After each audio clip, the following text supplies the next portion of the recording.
పాపం అంజన్ కుమార్ యాదవ్ మాట్లాడిండు, హనుమంతరావు గారు మాట్లాడితే పార్టీ లైన్ దాటొద్దు. కోమటిరెడ్డి వెంకటరెడ్డి వీడియో ఇప్పుడు ఎవరో నాకు పంపితే చూసినా ఏమంటాడు, ఆయన చెత్తబుట్టల వారేసిన వాళ్ళ షోకాదు నోటీసు నాకు ఇస్తారా అని చెప్పని అంటా ఉన్నాడు.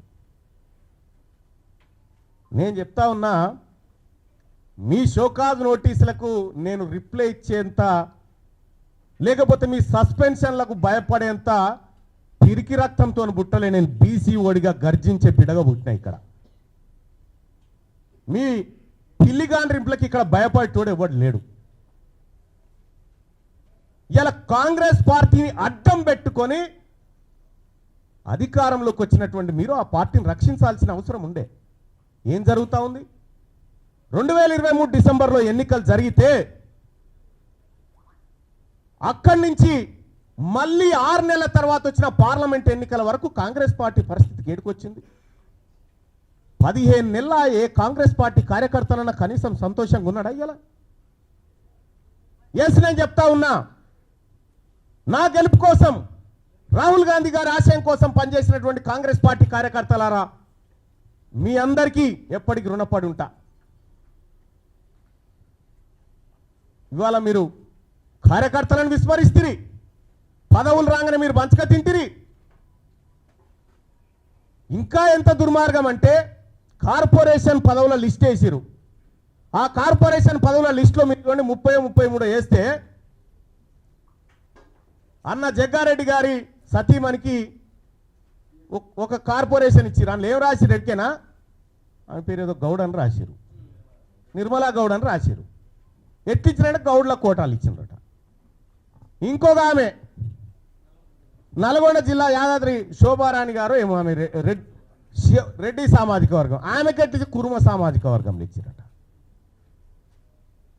అంటే మీరు పదవులు పంచుకొని 10 ఏళ్ల పాటు అధికారానికి దూరంగా ఉండి అహర్నిశలు కొట్లాడిన కాంగ్రెస్ పార్టీ కార్యకర్తలు కనీసం గుర్తించకుండా మీరు పప్పు బెల్లాల లెక్క పంచుకొని పోతా ఉంటే ఆ పార్టీ కోసం కష్టపడ్డటువంటి కాంగ్రెస్ పార్టీ కార్యకర్తలు ఎటుపోవాలా? ఏం కావాలా? అందుకోసమే ఒక్క కాంగ్రెస్ పార్టీ కాదు, అన్ని పార్టీల్లో ఉన్నటువంటి బీసీ బిడ్డలకు వాళ్ళకు అన్యాయం జరిగితే మేము మాట్లాడతాం, వాళ్ళ తరపున పోరాడతాం. ఇక రెండో విషయం, ముఖ్యమంత్రి గారు 6 నెలల కాలం అసెంబ్లీకి పార్లమెంటుకు ఇవాళ తీన్మార్ మల్లన్న, కాంగ్రెస్ పార్టీ తీన్మార్ మల్లన్నను గెలిపించింది అనేటువంటి మాట, గెలిపించినాక గిట్లనే నా మాట్లాడేదని ఒక మాట. నేను చెప్తా ఉన్నా, ఎవరు గెలిపించారు? తీన్మార్ మల్లన్న అసెంబ్లీ ఎన్నికల నుంచి పార్లమెంట్ ఎన్నికలు 6 నెలల కాలం ఉంటే నేను కంటెస్ట్ చేసినటువంటి వరంగల్, నల్గొండ, ఖమ్మం నియోజకవర్గంలో 5 పార్లమెంట్లు గెలిపించుకోగలిగినాం. మరి మీరు సార్, మీ సొంత మహబూబ్ నగర్ జిల్లాలోనే మీ అభ్యర్థి ఓడిపోయిండు. మీరు సిట్టింగ్ ఎంపీగా ఉన్న మల్కాజ్గిరిలో ఒక సీట్ రాలే. ఇవాళ మీరు కరెక్ట్గా పనిచేసి ఉంటే, 6 నెలల పాటు కరెక్ట్గా కాంగ్రెస్ పార్టీ విధానాల కోసం పనిచేసి ఉంటే ఆ 8 సీట్లు కూడా కాంగ్రెస్ పార్టీకి వస్తే ఇలా నరేంద్ర మోడీ ప్రభుత్వమే లేదు కేంద్రంలో. పరోక్షంగా మీరు సహకరించుకుంటా ఇవాళ కాంగ్రెస్ పార్టీని ఖతం చేసేటువంటి ఉద్దేశంతో మీరు ముందుకు పోతా ఉన్నారు. మీరు పొండి, మీ విధానాలు కూడా అర్థమవుతా ఉన్నాయి. నిన్నగాక మొన్న కాంగ్రెస్ పార్టీ ఎమ్మెల్సీ అభ్యర్థి నరేందర్ రెడ్డి గారు ఆయన ఎన్నికల ప్రచారానికి పోయి ఈయన గెలిచినా గెలవకపోయినా ఒకటే అని చెప్పి, ఈయన గెలిచినా గెలవకపోయినా ఒకటే అని చెప్పే, మరి నరేంద్ర మోడీ గారు బొమ్మ పెట్టుకున్నటువంటి బీజేపీ అభ్యర్థి ఆడ గెలుస్తా ఉన్నాడు. ఇంకో టీచర్ ఎమ్మెల్సీ ఎన్నికల్లో భారతీయ జనతా పార్టీ ఒక బీసీ బిడ్డకు టికెట్ ఇచ్చి ఫస్ట్ ప్రియారిటీలో టీచర్ ఎమ్మెల్సీ గెలిచి ఆ ఇంపాక్ట్ తోటి పట్టభద్రుల ఎమ్మెల్సీ ఎన్నికలు కూడా గెలుస్తూ ఉంది. మీరు జిల్లాలు మొత్తం ఈ మెదకు, ఆదిలాబాద్, నిజామాబాద్, కరీంనగర్ పిట్ట తిరిగి ఎమ్మెల్సీ ఎన్నికలు ఏంది ఫలితం? ఇవాళ ఎందుకు తారుమారైతా ఉంది? ఇవాళ ఏడాది లోపలనే కాంగ్రెస్ పార్టీ పైన, ప్రభుత్వం పైన ఇంత వ్యతిరేకత ఎందుకు వస్తూ ఉంది?